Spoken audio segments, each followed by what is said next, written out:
Les rencontres de l'heure. Lieu de rencontre où les idées se bousculent. Où la libre expression et la confrontation d'opinions secouent les conventions. Des rencontres où la discussion procure des solutions. Des rencontres où la diversité de positions enrichit la compréhension. Les rencontres de l'heure. Tour d'horizon politique avec Marie. Bonjour Marie. Salut Mario. Alors, le débat sur la capacité d'accueil du Canada là, en matière d'immigration qui est relancé par trois affaires. D'abord, il y a des études d'économistes qui sont très dures là, sur la responsabilité du gouvernement Trudeau qui, avec ses seuils d'immigration, a créé la crise du logement, a créé le appauvrissement, a participé à l'inflation. Parallèlement à ça, on se fait des rapports. Le gouvernement avait été averti. Là, même les hauts fonctionnaires de l'immigration avaient sonné la cloche. Vous ne pouvez pas laisser aller ça comme ça. Des seuils d'immigration vont avoir des impacts sur le manque de logement. M. Trudeau a répondu à ça aujourd'hui à la Chambre de commerce de Montréal? Bon, moi, ce que j'ai entendu, écoute, c'est que finalement, il maintenait le cap sur ces seuils d'immigration parce qu'il est tombé dans un... Écoute, grosso modo, ce qu'il a dit, c'est on a deux choix. Soit on coupe dans l'immigration, puis là, ça accroît la pénurie de main-d'œuvre avec des conséquences économiques pour le Canada, ou soit on garde le cap sur les seuils d'immigration qui, rappelons-le, là, sont autour de 500 000 immigrants annuels. Tu sais. Donc, finalement, c'est comme, on a deux choix, Mario. Il n'y a rien entre les deux.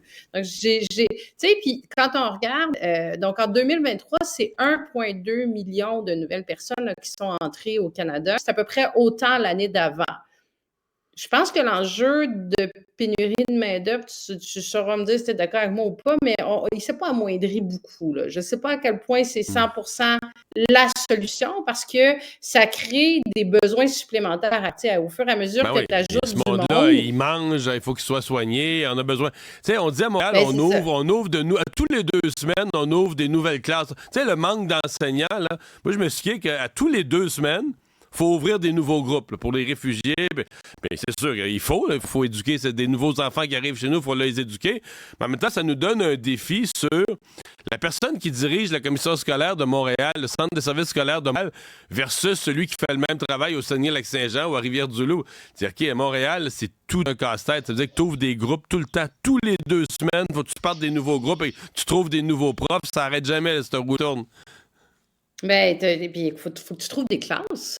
Faut que tu trouves des locaux, des lieux, là, juste ça, là, je sais pas, je regarde à Montréal à quel point dans les dernières années, là, il y a une multiplication des agrandissements des écoles, mais c'est pas magique non plus, là. Je veux dire, l'espace est comme quand même assez restreint aussi. Là, en tout cas, donc là, t'as les locaux, t'as la pression sur les écoles, t'as la pression sur la garderie aussi. Regarde à quel point on est retombé depuis 2-3 ans sur un jeu que moi, j'avais connu quand j'ai eu ma fille en 2008, là, où c'était sur garderie. Mais là, on retombe là-dedans depuis 2-3 ans où on est des femmes qui disent, j'ai des femmes ou des hommes aussi là, qui disent finalement, je reste à la maison parce que j'arrive pas à trouver des en garderie. Donc là, ça a des conséquences économiques aussi. Pression aux services de santé également.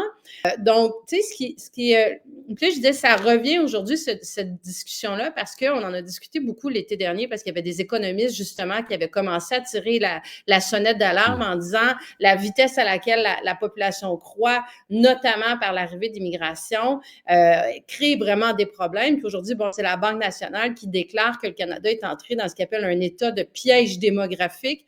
Et ils vont loin en disant que ça va créer l'appauvrissement des Canadiens, parce que justement, la population croît tellement rapidement que ça va appauvrir le niveau de vie collectif. Puis on le voit, on la vit tous au quotidien, cette crise-là. Puis M. Marion est clair quand même parce qu'il est pro-immigration, mais dans le sens qu'il dit l'immigration est source de richesse, mais comme toute autre chose, passer un certain seuil, Tu dépasses le seuil qu'ils appellent de capacité d'accueillir, là, d'absorber, le seuil d'absorption.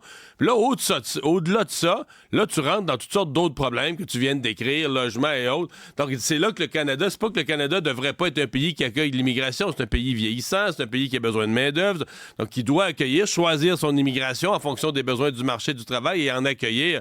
Mais là, présentement, il y a un sentiment que c'est totalement hors contrôle. Là, quand tu additionnes l'immigration permanente qui est à des niveaux records, l'immigration temporaire qui est à des niveaux jamais vus, encore pire, les étudiants qui entrent, là, les étudiants, il y a de tout. Il y a les universités qui en ont fait leur pain puis leur beurre pour se financer. Puis semble-t-il que tu as tous ces nouveaux collèges qui sont un peu des fraudes, là.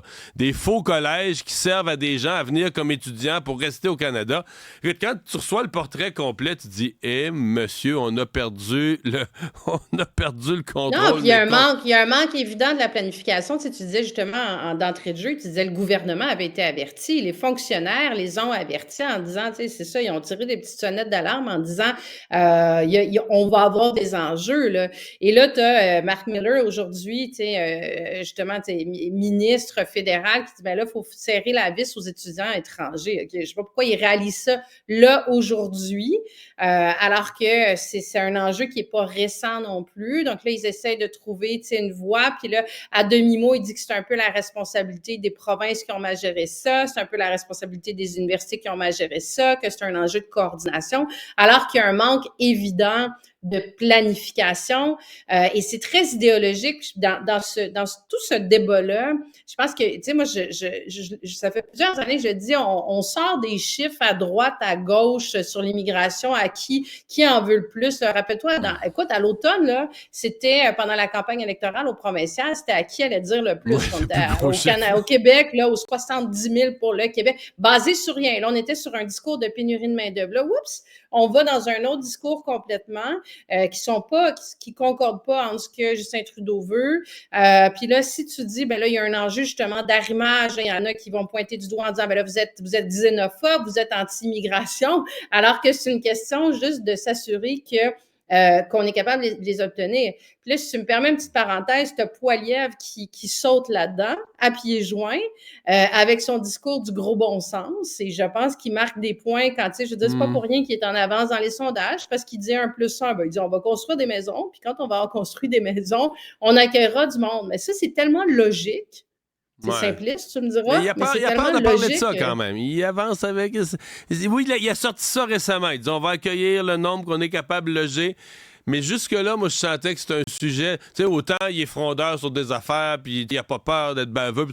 Autant sur ce sujet-là, on sent que, boy, là, il marche comme sur des coquilles d'œufs. Oui, mais aujourd'hui, je trouvais qu'aujourd'hui, il a changé de ton. Il avait pris du mordant, peut-être. Oui, là, il a dit que c'est une question mathématique. C'est une question mathématique. Il faut que le nombre de nouveaux arrivants concorde au nombre de logements disponibles. Tu sais, as-tu plus simple que ça comme équation? On peut pas être contre la vertu. Ouais. Tu sais, il dit la priorité, c'est que les gens aient un toit sur leur tête. C'est simple à comprendre. Puis ben, ça risque de faire du ménage, mais c'est peut-être un peu simpliste. Marie, je veux t'entendre sur le salaire que Québec solidaire a décidé de verser à Émilie Lessard-Terrien, parce que c'est déjà arrivé à d'autres chefs avant elle, là, Éric Duhem, Paul Saint-Pierre Plamondon à une époque. Le chef de parti est choisi par les membres, mais il n'est pas un député élu, donc il n'y a pas de paye. Donc s'il veut faire son travail de chef de parti à temps plein, c'est à même les fonds du parti qu'on doit rémunérer cette personne-là.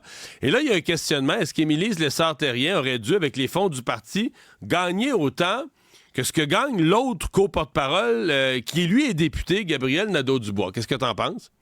Ben, je pense qu'ils sont tombés dans un piège qu'ils auraient pu éviter, Mario, parce que c'est la première fois que Québec solidaire devait faire cette réflexion-là, parce que leurs autres co-chefs féminines précédentes, je pense à Françoise David, qui était députée à l'Assemblée nationale, donc elle avait son salaire de l'Assemblée nationale.